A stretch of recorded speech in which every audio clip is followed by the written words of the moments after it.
नमस्कार, मैं अर्चना आपका स्वागत करती हूँ हंगामा टाइम्स में। आप सभी को गणतंत्र दिवस यानी कि 26 जनवरी की हार्दिक शुभकामनाएं। इस गणतंत्र दिवस पे हमारा हंगामा टाइम्स कुछ खास कर रहा है, लखनऊ की कुछ खास शख्सियतों से बात करके कि इस 26 जनवरी को वो क्या खास कर रहे हैं। क्योंकि जिस तरीके से कोरोना महामारी के चलते कुछ दिशा निर्देश दिए गए हैं, 26 जनवरी मनाया जाएगा लेकिन साधारण तरीके से और सभी कोविड-19 सुरक्षा निर्देश को ध्यान में रखते हुए। लेकिन हमारे देश की कुछ खास शख्सियतें हैं और कुछ खास लोग हैं जो इस 26 जनवरी को कुछ अलग अंदाज में मनाते हैं। आज हमारे बीच में है महेश कुमार निम्बेकर जी, जो कि बहुत सारे समाज सेवा के कार्य उन्होंने किए हैं और वो बहुत अच्छे समाज सेवी हैं और वो आगे से आगे बढ़ करके आम जनता के लिए कार्य करते रहते हैं। जो रेलवे सुरक्षा बल के पूर्व अधिकारी हैं और प्रेसिडेंट भी हैं दी बुद्धिस्ट सोसाइटी ऑफ इंडिया के, उनसे खास बातचीत का सिलसिला शुरू करते हैं कि इस 26 जनवरी पे वो क्या खास कर रहे हैं। आपका स्वागत है बहुत हमारे हंगामा टाइम्स न्यूज़ एजेंसी में। मैं महेश कुमार निम्बेकर, पहले तो आप हंगा टीवी का बहुत बहुत आभार व्यक्त करता हूं, बहुत बहुत धन्यवाद देता हूं कि आपने मेरे इंटरव्यू के लिए मेरे पास आ पाए। इसके लिए बहुत बहुत आपको साधुवाद है। तो सर ये बताइए, इस 26 जनवरी को क्या खास कर रहे हैं आप? देखिए, 26 जनवरी को हमारा भारत का संविधान 26 जनवरी 1949 को लागू हुआ था। इस संविधान को बाबा साहब ने बनवाया था और इसमें संविधान के अंदर सबसे बड़ी बात यह है कि हमारे जो विश्व के अंदर सबसे बड़ा लोकतांत्रिक संविधान ही है, जो इतना बड़ा इतना बाबा साहब के प्रयास से है। इसी संविधान के अंदर सभी को समान अधिकार दिए गए हैं। जो किसी भी जाति का किसी वर्ग का है, सबको समान अधिकार दिए गए हैं और सबको उन्नति के हिसाब बताया गया कि महिलाओं की किस प्रकार रक्षा होगी और गरीबों की किस प्रकार होगी, SC ST BC को समाज को सभी बाबा साहब ने सबको देखते हुए इसके अंदर संविधान के अंदर उसको लिखा है। क्या गरीब है, क्या ये महिला है, क्या पुरुष है, या किसी भी जाति का है, सबके लिए बाबा साहब ने संविधान में उनको मजबूती से उसके अंदर लिखा है और उनको अधिकार दिए गए हैं। और तो ये बताइए सर कि जिस तरीके से 26 जनवरी मनाया जा रहा है, सारी चीज़ों को दिशा निर्देश दे दिए गए हैं, तो इसके बारे में क्या कहेंगे आप? देखिए, 26 जनवरी जो है हमारा ये राष्ट्रीय पर्व है। इसमें ये बड़े गौरव की बात है कि हमारा जो संविधान है और हम आज़ाद हुए हैं 26 जनवरी को संविधान हमारा लागू हुआ है। तो संविधान से ही देश चलता है, संविधान लागू होता है। इसमें हमको सभी को अधिकार दिए गए हैं और रहने का अधिकार, हमारे मौलिक अधिकार संविधान के अंदर ऐड किए गए। मौलिक अधिकार मतलब है कि हमको देश के अंदर कहीं भी रह सकते हैं, कहीं भी शिक्षा प्राप्त कर सकते हैं, कहीं भी आ जा सकते हैं, कहीं भी व्यापार कर सकते हैं और कहीं भी रहने की व्यापार करने की रहने की सुविधा है। यह हमें संविधान के अंदर ही हमको ये अधिकार दिया गया है। तो ये आपका जो दी बुद्धिस्ट सोसाइटी ऑफ इंडिया है, तो किस तरीके से कार्य करता है लोगों के लिए? देखिए, the Buddhist Society of India Baba Saheb ने बनाया था। जब बाबा साहब ने down Buddhist Society of India बनाया, उसके वे अध्यक्ष रहे। उसके बाद उन्होंने बौद्ध धर्म अपनाया। और हमारा काम ये जो गरीब लोग हैं, पिछड़ी जाति के लोग हैं, सब समाज से दबे कुचले लोग हैं, जिन्हें हिंदू धर्म में समानता नहीं है, हिंदू धर्म में बराबर का अधिकार नहीं है। हिंदू धर्म में वर्ण व्यवस्था है, 4 वर्ण होते हैं, ब्राह्मण क्षत्रिय वैश्य शूद्र, और शूद्रों को कोई भी अधिकार समाज में नहीं दिया गया। तो बाबा साहब ने देखा कि ये जो धर्म है, हिंदू धर्म जो है, इसमें जातिवाद बहुत है, लेकिन बौद्ध धर्म जो भारतवर्ष का धर्म है, जिसमें समानता है, जातिवाद नहीं है और सबको बराबर समानता का अधिकार है। बौद्ध धर्म कोई भी जाति का है अपना सकता है। भगवान बुद्ध का टाइम है, ये विश्व का बड़ा माना हुआ धर्म है। इसके अंदर देखिए कि आप गरीब है, मुसलमान क्या नाम ये आपके शूद्र है और महिला हैं, वैश्या हैं, वाल्मीकि हैं और अंगुली माल है, सबको भगवान बुद्ध ने अपने धर्म में अपनाया और उनको सबको बराबर का सम्मान दिया गया। सबको बराबर का अधिकार बौद्ध धर्म के अंदर है और ये सम्मान से जीना सिखाता है ये धर्म। तो जिस तरीके से आपने बताया बौद्ध धर्म में जो है लोगों को, हर किसी को सामान्य से जीना सिखाता है, तो इस 26 जनवरी को सभी देशवासियों को क्या संदेश देना चाहेंगे?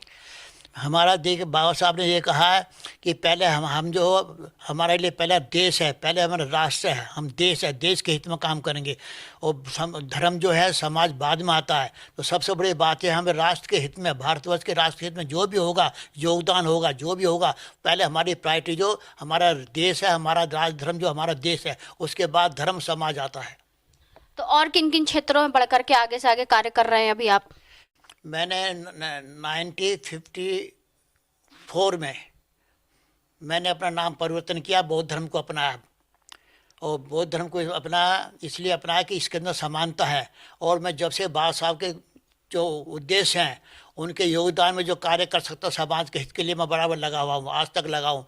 द बुद्धिस्ट सोसाइटी इंडिया के अंदर हम ये कोशिश करते हैं, लोगों को समझाते हैं कि भई ये बौद्ध धर्म अच्छा है, इसमें समानता है, सबको जीने का बराबर अधिकार है, और ये पाखंड से, आडंबरों से दूर है। ये धार्मिक कर्मकांड जो है आडंबर हैं उनसे दूर है, इसको बचाता है। इन कर्मकांडों में कुछ नहीं रखा है।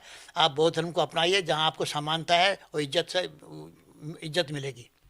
तो जिस तरीके से देश में खुशी का माहौल है, राम मंदिर का निर्माण हो रहा है, सभी लोग एकजुट होकर के इस खुशी को, उत्साह को मना रहे हैं, तो इस विषय पे क्या कहेंगे आप?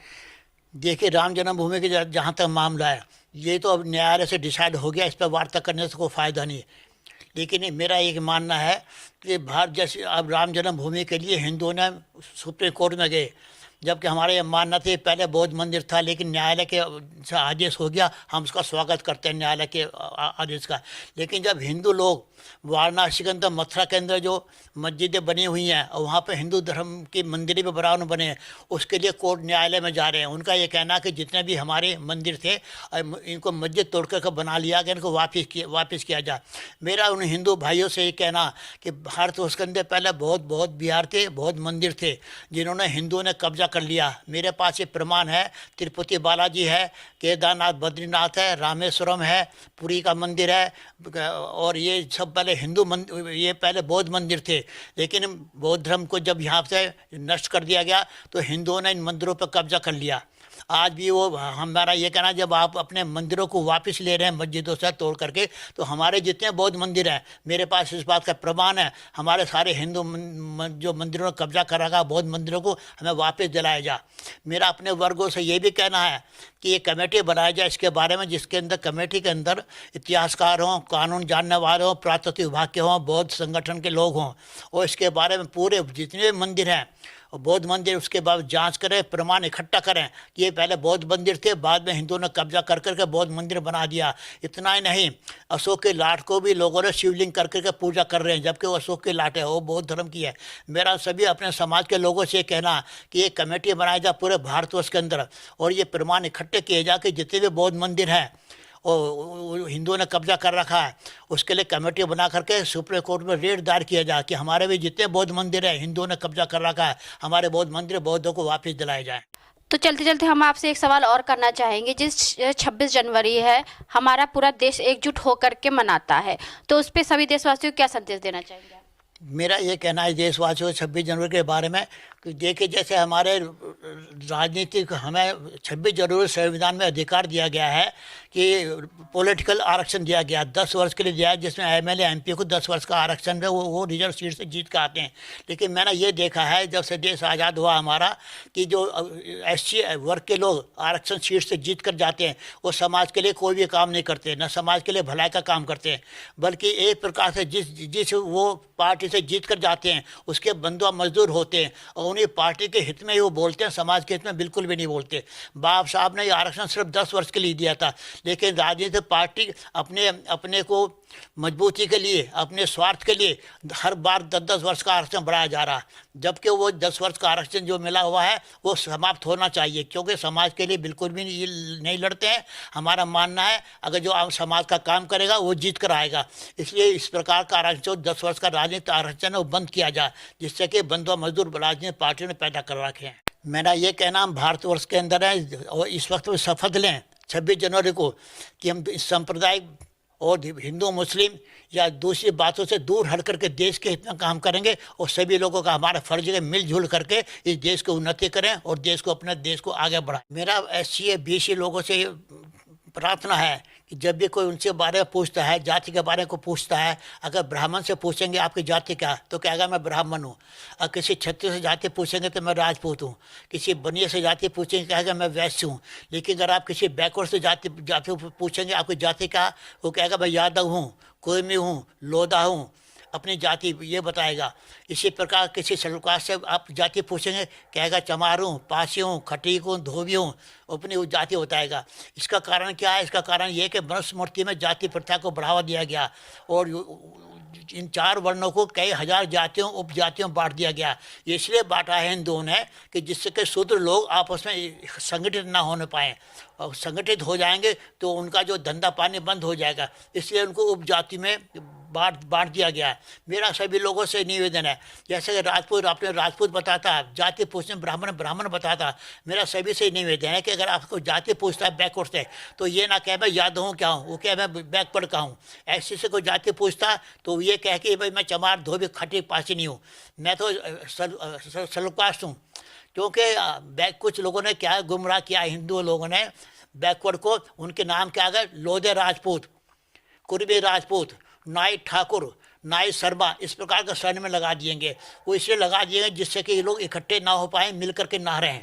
अगर मिलकर रहेंगे तो हिंदू वर्ग के जो उच्च जाति के लोग हैं उनको परेशानी पैदा हो जाएगी। मेरा उन लोगों से एक ही निवेदन है, मुझे कोई बताएगा किसी नाई ठाकुर, लोधा ठाकुर या शर्मा या बड़े शर्मा लिखता किसी की लड़की या लड़के की शादी इन जातियों में हुई है? एक भी उदाहरण बता दिए कि किसी ठाकुर ने कुमार को शादी दियो, लड़की की शादी करियो, या किसी को लोधे को शादी करियो, या किसी कुर्मी को शादी करी राजपूत ने करियो। तो इसलिए वो उनके जाल में ना फंसे। आप शूद्र हैं, भारतवर्ष के मूल निवासी हैं, आप भारतीय हैं, ये सब विदेशी थे, आर्य लोग थे, सब विदेशी थे। मेरा सबसे एक निवेदन है कि जितने भी मूल निवासी हैं, जितने भी शूद्र हैं, हम सब एक हैं, हम सब एक हैं, और हमको कोई भी इस प्रकार मिलकर रहना चाहिए, और इस प्रकार के जाति उपजाति में नहीं बंधन में नहीं आना चाहिए। तो बहुत अच्छा संदेश दिया महेश कुमार निम्बेकर जी ने, जिन्होंने बताया कि हमें किसी जाति में नहीं फंसना चाहिए और हमें एक राष्ट्र और एक राष्ट्रवाद के लिए ही जीना चाहिए, क्योंकि हमारा जो जन्म हुआ देश की सेवा के लिए हुआ है। 26 जनवरी पे ऐसे ही खास शख्सियतों से हम बात करते रहेंगे। इसी के साथ मैं अर्चना आपसे इजाज़त लेना चाहूँगी। धन्यवाद। फिर किसी और जगह मिलोगी किसी और खास शख्सियत के साथ में। तब तक के लिए जय हिंद, जय भारत।